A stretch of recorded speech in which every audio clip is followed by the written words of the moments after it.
श्रीमद्भगवद्गीता अथ प्रथमोऽध्यायः अर्जुनविषादयोगः।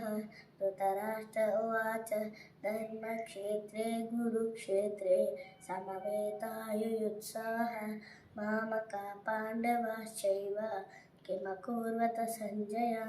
सञ्जय उवाच दृष्ट्वा तु पाण्डवानीकं यूनं दुर्योधनस्तथा आचार्यमुपसङ्गम्य राजा वचनमब्रवीत् पश्येतां पाण्डुपुत्राणाम् आचार्यमहतीं च मूढां द्रुपदपुत्रेण तव शिष्येन धीमता।